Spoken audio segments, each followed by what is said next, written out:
출애굽기서 4장 24절로부터 31절까지의 말씀입니다. 저와 여러분 한 절씩 함께 교독하도록 하겠습니다. 모세가 길을 가다가 숙소에 있을 때에 여호와께서 그를 만나사 그를 죽이려 하신지라. 시보라가 돌칼을 가져다가 그의 아들의 토피를 베어 그의 발에 갖다 대며 이르되 당신은 참으로 내게 피 남편이로다 하니 여호와께서 그를 놓아 주시니라. 그때에 시포라가 피 남편이라 함은 할례 때문이었더라. 여호와께서 아론에게 이르시되 광야에 가서 모세를 맞으라 하시매 그가 가서 하나님의 산에서 모세를 만나 그에게 임하주니 모세가 여호와께서 자기에게 분부하여 보내신 모든 말씀과 여호와께서 자기에게 명령하신 모든 이적을 아론에게 알리니라.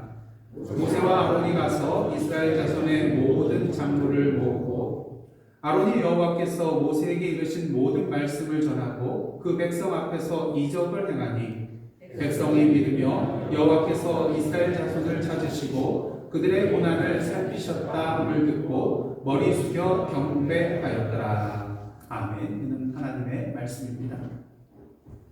사랑하는 성도 여러분, 여러분은 사명자이신가요? 다시 한번 여쭙겠습니다. 여러분은 사명자이신가요? 예, 맞습니다. 우리는 모두 사명자입니다.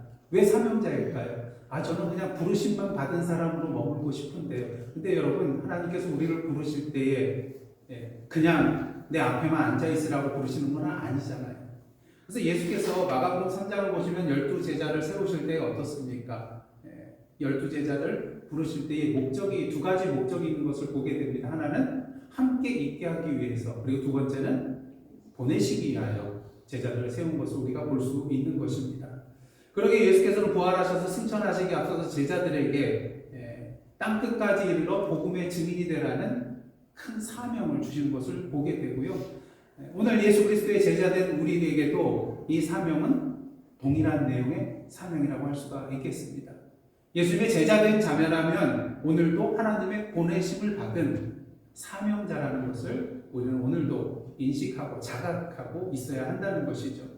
그런 의미에서 다 함께 한번 따라해 보시기를 원합니다. 나는 사명자입니다. 사명자만 들으면 뭔가 조금 위축되는, 그리고 좀 안 나가고 싶어하는 그런 마음이 들 때가 있는데요. 그럼에도 불구하고 나는 사명자라는 그런 정체성을 가지시고 나아가시는 저와 여러분의 모습 되기를 원합니다. 근데 중요한 것은 이 사명자의 길 쉽지 않다는 것이죠. 그 사실 우리는 모세 이야기를 통해서 분명히 발견하게 됩니다. 모세 이야기 보십시오. 쉬운 길이었나요? 쉽지 않은 길이에요. 그러니까 처음부터 막 거부하잖아요. 뭔가 변명을 내서라도, 뭔가 이유를 만들어내서라도 가기 싫어하는 길. 그게 사명자의 길이거든요. 사명자 모세의 길이 어땠는지 우리는 계속해서 출애굽기서의 말씀을 통해서 우리가 살펴보게 될 것입니다. 근데 오늘 본문을 통하여 우리는요, 그 사명자의 길이 어떠한 길인지에 대해서 축소판으로 발견을 할 수가 있게 됩니다. 그래서 오늘 본문을 통하여 사명자의 길이란 어떠한 길인가 함께 말씀을 나누고자 하는 것입니다. 아시다시피 모세는 이제 우여곡절 끝에 하나님의 그런 명령을 받아들여서 그 사명을 붙들고 이제 애굽으로 향하여 한 걸음 한 걸음 나아가게 됩니다. 여러분, 애굽을 향하여 한 걸음 한 걸음 점점 가까이 나아가는 모세의 마음이 어땠을까요? 물론 두렵고 떨리는 그런 마음이 분명히 있었을 것입니다. 하지만 한편으로는 하나님께서 함께 하시겠다고 했으니까 또 이적을 보여주셨잖아요. 그러게 담대한 마음을 또한 가지고 한편으로는 가지고 애굽을 향하여서 한 걸음 한 걸음 나아가게 되었을 것입니다. 근데 사실 모세에게 있어서 가장 큰 걱정거리는 무엇이었을까요? 40년 전 애굽을 떠나 미디안으로 도망 나온 이유가 뭐였어요? 바로가 자신을 찾아 죽이려고 했거든요. 40년이 지났지만 이제 다시 돌아가고자 했을 때 그의 마음속에서는 아직 그 바로가 살아있을까? 아직 그 바로가 나를 잡아 죽이려는 마음을 놓지 않고 계속해서 가지고 있을까? 아마 이러한 걱정과 우려가 있었을 것입니다. 하지만 하나님께서는 이러한 모세의 걱정을 아신 것 같이, 꼭 아셨던 것처럼 애굽을 향하여 모세가 나아가기 전에 나타나셔서 그에게 분명히 말씀을 해주세요. 출애굽기 4장 19절인데요. 제가 봉독해 드리겠습니다. 여호와께서 미디안에서 모세에게 이르시되 뭐라고 하십니까? 애굽으로 돌아가라. 네 목숨을 노리던 자가 다 죽었느니라. 누가 죽었다는 거예요? 바로가 죽었다는 것입니다. 물론 아시다시피 지금 모세가 애굽으로 나아갔을 때 맞닥뜨릴 왕은 누구예요?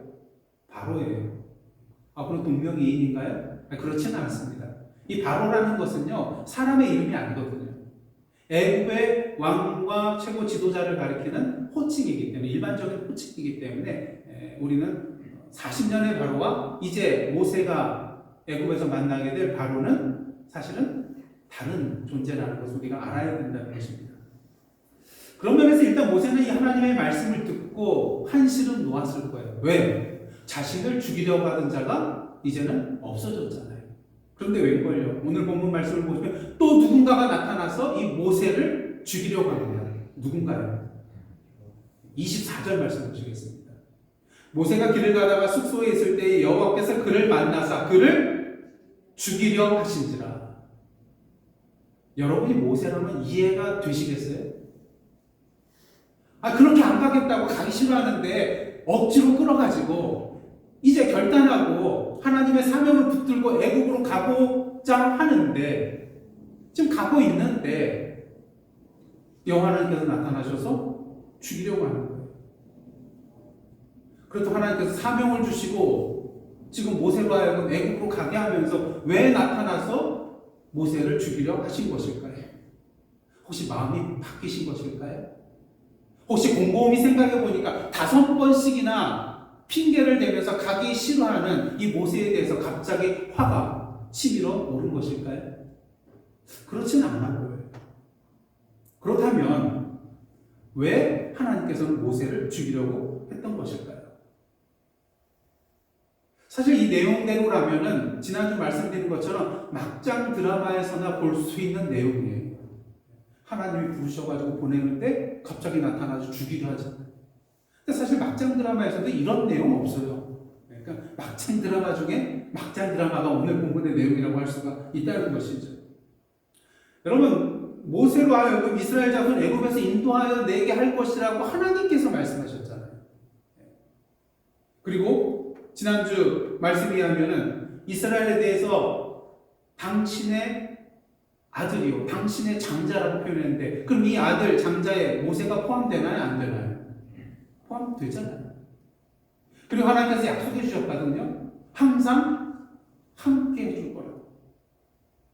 근데 하나님께서 앞으로 죽게 될 애굽의 바로의 왕자가 아닌 당신의 아들, 당신의 장자 속에 들어가 있는 이 모세를 왜 죽이려고 하신 것입니까? 만약 이 출애굽기서의 내용을 모르시는 분이 이 내용을 접하게 됐다면 아마 이런 생각할 거예요. 내가 건너뛰었나 보다. 그리고 또 혹은 이런 생각할 수 있어요. 혹시 중간에 찢어진 거 아닌가? 제가 옛날 만화방이, 요새는 이제 뭐 인터넷으로 다 하니까 만화방이 없는데 옛날 만화방이 있었잖아요. 근데 만화방에 가서 이제 뭐 10몇 번짜리 시리즈 막 이렇게 보면 흥미진진하게 봐요. 근데 가다 보면 갑자기 내용이 이상해지는 게 있어요. 왜 그랬을까요? 누군가 거기를 찢어봤어요. 네. 옛날에는 뭐 이제 그림 만화 주인공들 뭐 하자고 해서 주인 몰래 이렇게 슬쩍 찢어가지고 가는 사람이 가는 아이가 있었거든요. 그러다 보니까 아주 잘 찢어 놓으면은요, 그냥 이렇게 만화책 보다 보면 갑자기 내용이 확 달라져요. 이해가 안 돼요. 어떻게 이렇게 된 것일까? 근데 페이지 수를 보니까, 아이고, 그렇죠. 그 페이지가 누군가 찢어가서 없는 거예요. 혹시 오늘 본문 말씀이 그러한 것일까? 만약 이것이 아니라면, 이런 경우가 아니라면, 본래 본문에는 없던 것이 다른 편집자에 의해서, 어떤 편집자에 의해서 그냥 삽입이 된 거 아니겠는가? 잘못 편집이 된 거 아니겠는가? 그런 생각도 해볼 수가 있습니다. 이렇게 생각할 수 있는 이유는요, 사실, 하나님이 죽이려 하신다는 내용이 담겨있는 24절부터 26절을 건너뛰고요. 23절에서 27절. 27절은 무슨 내용이냐면 하나님께서 아론에게 나타나셔서 광야에 가서 앞으로 오고 있는 모세를 맞이하라는 그런 내용이에요. 그래서 어떻게 보면요, 24절부터 26절을 띄어내고 23절에서 27절로 건너가서 읽으면 오히려 더 자연스러워요. 그러니까 이것이 혹시 삽입이 된 것이 아닌가. 근데 우리는 중요하게 여길 것은 만약에 삽입이 되었다면 어떤 뜻이 있겠죠. 목적이 있겠죠. 네. 그만큼 우리가 이러한 이 본문에 대해서 이렇게 많은 생각들을 하게 되는 것은 그만큼 충격적이라는 거예요. 왜 하나님께서 갑자기 나타나서 뜬금없이 모세를 죽이려 하신 것일까? 그러기 위해서 오늘 본문은요, 사명자의 길이라는 것은 결코 테슬라 자율주행 자동차를 타고 편안히 앉아서 뻥 뚫린 고속도로를 달리는 것과 같은 평탄한 길만은 아니라는 거예요. 어떤 길이요? 사명자의 길. 때론 우리가 이해하지 못할 장애물이 우리를 가로막을 때도 있고요. 비포장도로뿐만 아니라 아예 길이 없는, 그래서 내려가지고 우리가 길을 개척해 나가야 되는 그런 경우도 있기 때문인 것이죠. 그렇다면 이런 일들이 왜 일어나는 것일까요? 뭐 여러 가지 이유가 있을 수가 있겠지만 대표적으로 사단이 우리의 길을 가로막고 방해하며 공격하기 때문일 수도 있겠고요. 때로는 우리 자신의 잘못으로 말미암아 나타난 결과물일 수도 있습니다. 앞으로 살펴보겠지만 모세가 이스라엘 백성들을 이끌고 나아갈 때 다양한 방해물들과 걸림돌들이 그의 앞길을 가로막는 것을 보게 됩니다. 때로는 이방 대적 나라들이 그 앞길을 가로막고요. 또 그 반대로 이스라엘 백성이 모세를 대적할 때가 있어요. 그리고 때론 그의 앞길을 가로막는 것이 모세 자기 자신일 때도 있는 것을 보게 됩니다. 한마디로 안팎으로 계속해서 어려움을 당하게 되는 모세의 모습을 보게 된다는 것이죠. 근데 중요한 것은 대부분의 경우는요, 우리가 사명자이기 때문에 이러한 고난과 역경과 어려움이 찾아올 수 있다는 거예요. 왜냐하면 오늘도 우리의 대적마귀는 우는 사자같이 두루다니며 뭐 할 자를 찾아요? 삼킬 자를 찾고 있거든요. 우리를 그냥 내버려두고 있지 않거든요. 넘어질 때까지, 쓰러질 때까지 계속해서 쉬지 않고 우리를 공격해 대거든요. 근데 정말로 이해하지 못하고 충격에 빠질 수 없는 일이 일어날 때가 있습니다. 그때는 바로 하나님의 말씀대로 순종하며 길을 걸어가고 있는데 나에게 사명을 주신 그 하나님께서 나의 발걸음에 제동을 걸어버리는 거예요. 가라 할 때는 언제고 왜 발목을 붙잡는지 도무지 이해가 되지 않아요. 바로 오늘 하나님께서 모세를 죽이려고 하시는 오늘 본문과도 같은 상황이 있을 수 있다는 것입니다. 이럴 때 어떻습니까? 하나님에 대한 우리의 믿음 자체가 흔들려버려요. 지금까지 하나님과 동행하며 신앙생활했던 그 삶 자체가 무너져 내리는 듯한 총체적 난국의 상황에 빠져들 수가 있습니다. 그러게 우리는 이런 상황을 만났을 때 당황할 수밖에 없어요. 하지만 여러분, 하나님께서 아무런 이유 없이 모세를 죽이려고 하셨을까요? 오늘 보면 25절과 26절 말씀 한번 보도록 하겠습니다. 십보라가 돌칼을 가져다가 그의 아들의 포피를 베어 그의 발에 갖다 대며 이르되 당신은 참으로 내게 피남편이로다 하니 여호와께서 그를 놓아주시니라. 그때의 십보라가 피남편이라 함은 할례 때문이었더라. 사실 이 구절을 포함해서 24절부터 26절까지의 말씀은요, 구약 성경의 난제 중에 난제에 해당되는 그런 구절들이에요. 그래서 이 구절에 대해서 제가 좀 지난주처럼 좀 설명을 해드리려고 막 준비를 하다가 이게 배보다 배꼽이 더 커지겠어요. 그래서 오늘은 개인적으로 질문이 있으면 저를 찾아오시면 제가 설명을 좀 해드리도록 하겠습니다. 그래서 오늘 이 시간에는요, 여기에 대한 다양한 신학적인 그런 해석들이나 논쟁들을 소개하고 설명하기보다는 오늘 제가 전해드릴 그 메시지에 포커스를 맞춰서 말씀을 드리도록 하겠습니다. 자, 모세의 아내 십보라가 아들에게 할례를 행하게 되자 하나님께서 어떻게 하세요? 아브라함을 놓아주세요. 그래서 이것으로 볼 때에 하나님께서 모세를 죽이려고 했던 이유가 무엇과 관련이 있다는 것을 알 수 있어요? 네, 할례와 관련이 있음을 알 수 있다는 것입니다. 여러분, 할례는 무엇입니까? 창세기 17장에 보시면 하나님께서 아브라함과 언약을 맺으실 때에 아브라함과 그의 후손에 하나님이 되리라 이렇게 말씀을 하시면서 이어서 이런 말씀을 주세요. 창세기 17장 8절로부터 10절 그리고 14절 말씀, 좀 길지만 제가 공부해 드리겠습니다. 하나님께서 말씀을 하세요. 내가 너와 누구에게요? 네 후손에게, 그리고 네가 거류하는 이 땅 곧 가나안 온 땅을 주어 영원한 기업이 되게 하고 나는 그들의 하나님이 되리라. 하나님이 또 아브라함에게 이르시되 그런즉 너는 뭘 지키라고 해요? 내 언약을 지키고 아브라함뿐만 아니라 아브라함의 후손도 대대로 지키라. 그럼 그 언약은 무엇일까요? 10절 말씀 한번 다 함께 읽겠습니다. 너희 중 남자는 다 할례를 받으라. 이것이 나와 너희와 너희 후손 사이에 지킬 내 언약이라. 그럼 이것을 행하지 않으면 어떤가요? 14절 말씀. 할례를 받지 아니한 남자 곧 그 포피를 베지 아니하는 자는 백성 중에서 끊어지리니 그가 내 언약을 뭐 했던 거예요? 배반하였습니다. 그래서 이때부터 이스라엘 백성들이요, 남자아이가 태어난 지 며칠 만에요? 8일 만에 할례를 받게 되었고요. 애굽에서 종살이하는 동안에도 이 할례를 행했던 것으로 여겨집니다. 왜냐하면 할례를 행하지 않는다는 것은 곧 뭐예요? 하나님의 언약에 대해서 배반하는 것이고요. 하나님의 백성에서 끊쳐짐을 의미하는 것이기 때문인 것입니다. 그러면서 모세는 하나님의 백성으로서 자신의 아들에게 뭘 행해야 했어요? 할례를 행해야만 했어요. 근데 무슨 이유가 있었는지 모르겠지만 모세가 아들에게 할례를 행하지 않았어요. 물론 이방 족속 미디안 땅에서 살다 보니까 좀 신앙이 해이해져서 그럴 수도 있었을 것이고요. 또 어떤 면에서는 아내가 어느 족속 사람이에요? 이스라엘 사람이 아니라 미디안 족속 사람이에요. 그러다 보니까 아내에게 이길 남편이 있기는 있는데 점점 이제 살아갈수록 어떻습니까? 예, 아내 붙잡고 살아가게 되죠.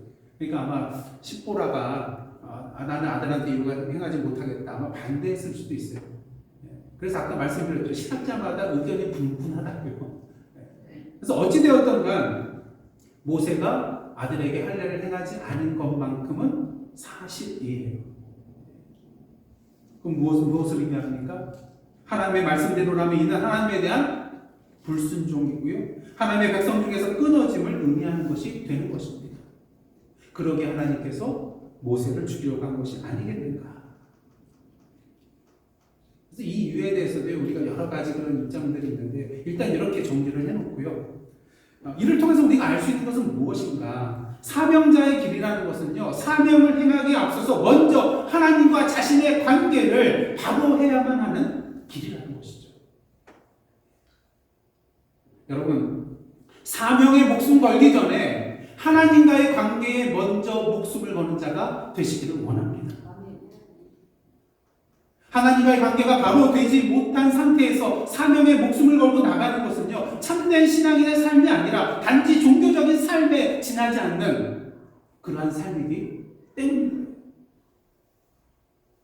그러게 하나님과의 관계에 목숨을 거시기를 원합니다. 왜? 우리의 사명의 성취는 하나님과의 다른 관계를 떠나서는 이루어질 수 없는 것이기 때문인 것입니다. 우리의 사명의 성취는 궁극적으로 내 힘으로 하는 게 아니잖아요. 우리와 동행하시고 우리에게 능력으로 임하시는 하나님께서 행하시는 것이잖아요. 그러게 무엇보다도 하나님과의 친밀한 관계를 먼저 정립해 나가시는 저와 여러분이 되시기를 원합니다. 이러한 관계 속에서 우리의 사명은 저절로 성취가 되기 때문인 것이죠.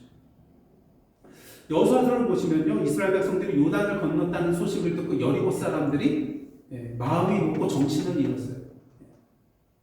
자, 그러면 지금이야말로 뭐 할 때예요? 돌격 앞으로 와서 그냥 여리고성을 치러 가야죠. 이 사람들이 좀 두려움에 빠졌거든요. 문빗장을 딱 걸어 잠그고 두려워서 떨고 있거든. 그러니까 치러 가야죠. 근데 하나님의 생각은 달랐어요. 여호수아서 5장 2절 말씀입니다. 그때 여호와께서 여호수아에게 이르시되 너는 부싯돌로 칼을 만들어 이스라엘 자손들에게 다시 할례를 행하라. 여기서 그때라는 것은 이스라엘 자손이 그 한참 홍수가 지고 범람하는 그 요단강물을 건넜다는 소식을 듣고, 안 그래도 익히 이스라엘 백성에 대해서 소식을 알고 있었는데 그 요단강까지 건넜다는 소식을 듣고 두려움에 빠져있는 그때라는 거예요.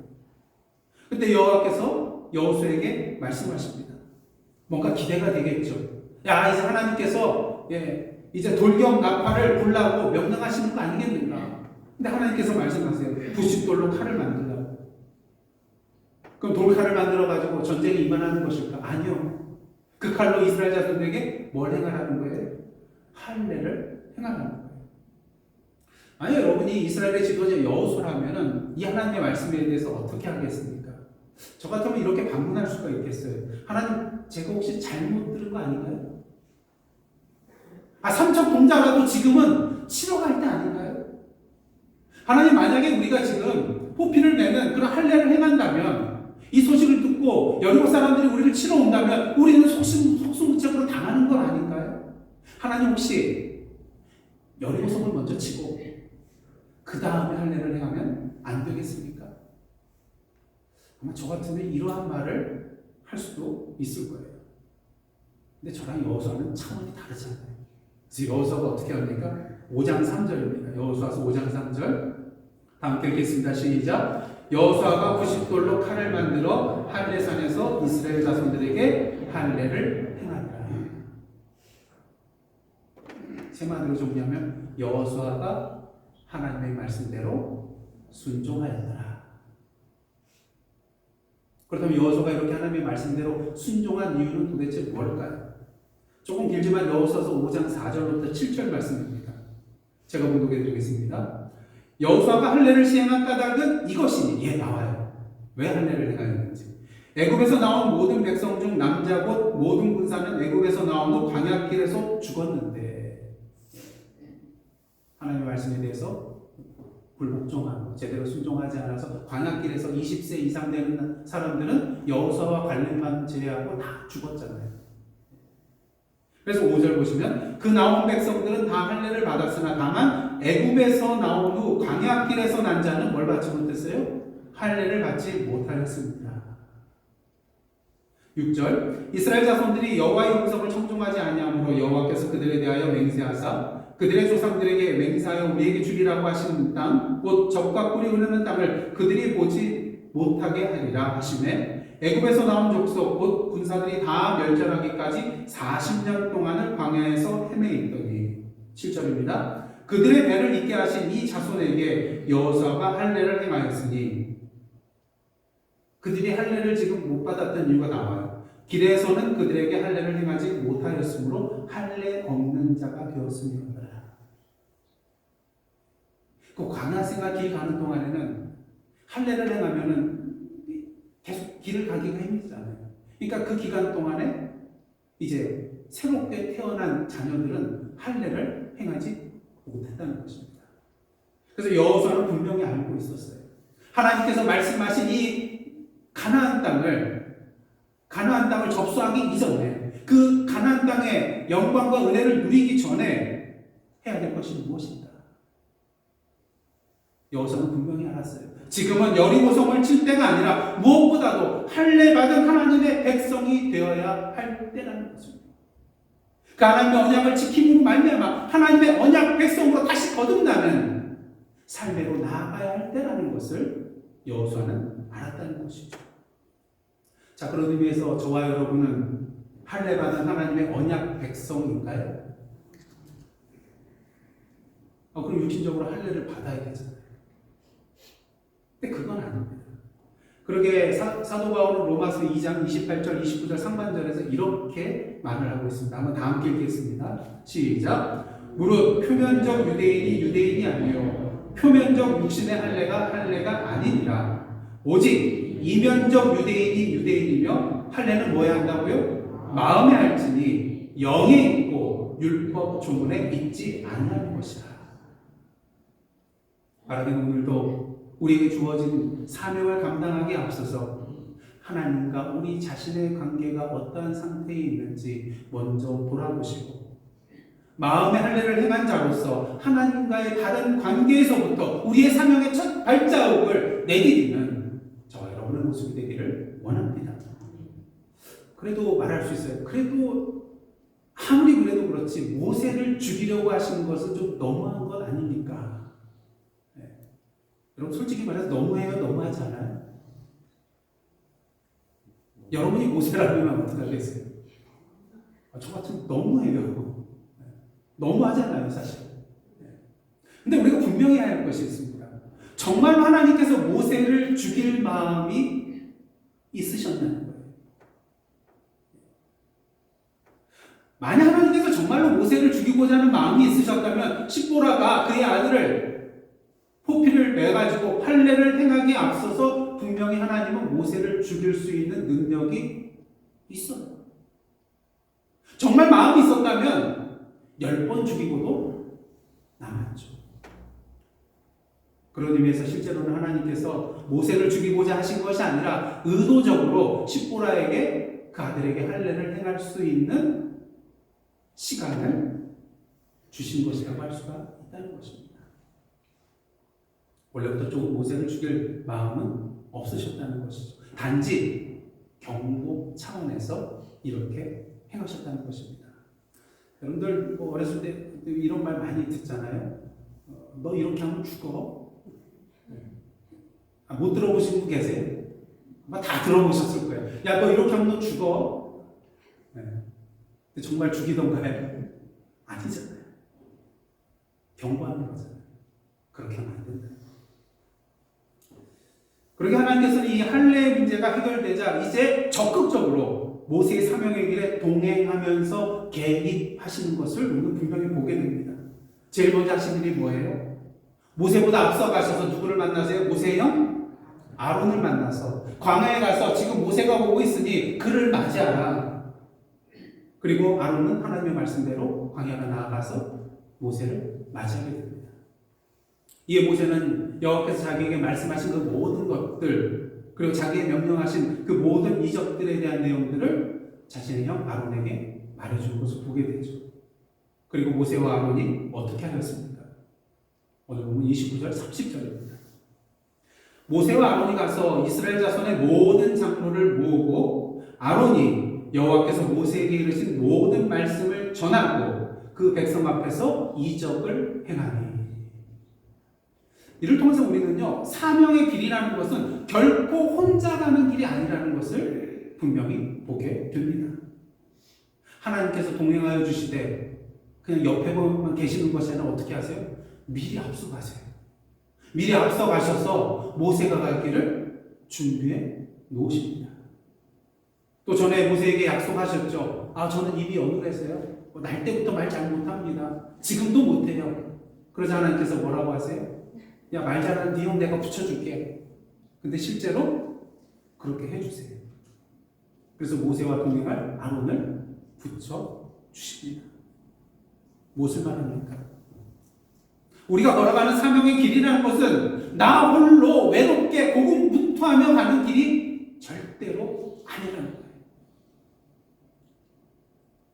우리의 사명의 길은요, 궁극적으로 동역의 길이라는 것을 우리는 알아야 됩니다. 그렇게 하나님께서 항상 우리를 개인적으로 부르실 때도 있지만 어떤 사명의 역할을 감당할 때는요, 항상 교회 공동체로 부르시더라고요. 나 홀로 가지 말라고. 예수님께서도 전도여행 제자들을 보내실 때 어떻게 합니까? 한 명씩 보내잖아요.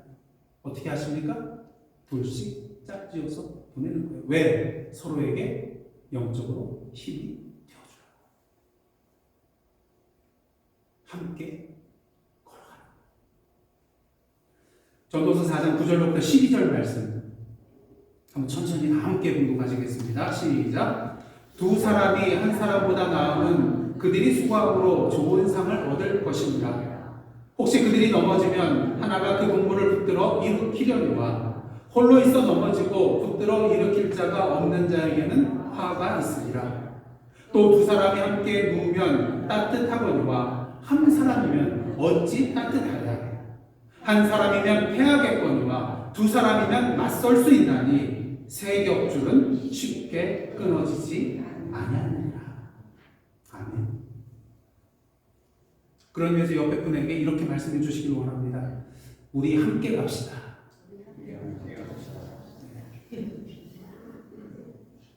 다시 한번요. 우리 함께 갑시다. 어디까지 함께 가셔야 될까요? 끝까지. 때로는 물론 우리가 살다 보면은요, 내 주위에 아무도 없는 듯한, 그냥 나 홀로 외롭게 너무나도 힘들게 나아가고 있는 듯한 느낌을 받을 때가 분명히 있습니다. 하지만 두려워하지 마시기 바랍니다. 그러한 상황 가운데서도 여전히 우리 하나님께서는 우리 곁에 계셔서 동행해주고 계시고요. 우리보다 앞서 나아가면서 우리의 길을 예비해주고 계시기 때문인 것입니다. 그러게 모세가 아론과 함께 애굽으로 가서 이스라엘 백성들에게 하나님께서 일러주신 모든 말씀을 전하고 행하라고 한 이적들을 행하였을 때 어떠한 일이 일어납니까? 오늘 보면 31절입니다. 다 함께 읽겠습니다. 백성이 믿음에 여호와께서 이스라엘 자손을 찾으시고 그들의 고난을 살피셨다함을 듣고 머리 숙여 경배하였더라.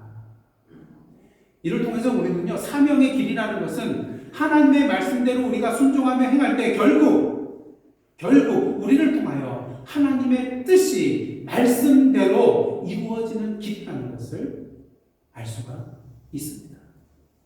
여러분, 모세와 아론이 뭘 전했습니까? 자기 말과 자기 생각과 자기 뜻을 전했나요? 아니잖아요. 하나님께서 명령하신 대로 하나님께서 말하라고 전하라고 주신 그 모든 하나님의 말씀과 뜻을 전했던 것입니다. 또한 그들이 자신의 능력으로 뭔가를 기적을 행했나요? 그게 아니잖아요. 하나님께서 행하라고 하신 그 모든 기적을 능력으로 행하였다는 것입니다. 그러게 이스라엘 자손은 어떻게 됐어요? 두 가지 결과가 일어났어요. 이스라엘 자손은 믿게 되었어요. 누구를요? 궁극적으로 모세와 아론을 믿은 게 아니라 그들을 자신들에게 보내주신 하나님을 믿게 되었습니다. 그 다음 두 번째는요, 머리 숙여 경배하게 되었어요. 누구에게요?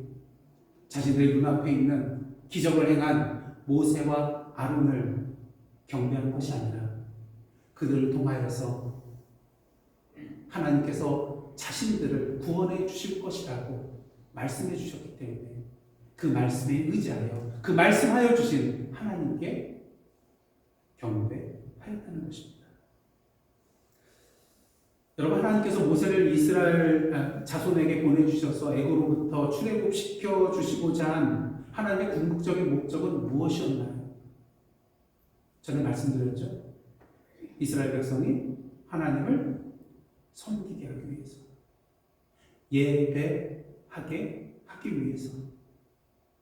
그러게 우리는요, 오늘 본문을 통해서 우리의 사명의 길의 끝이 무엇인지를 분명하게 보게 되는 것입니다.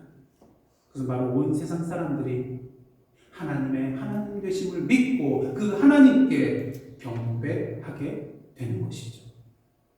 누구를 통해서요? 저와 여러분을 통해서입니다.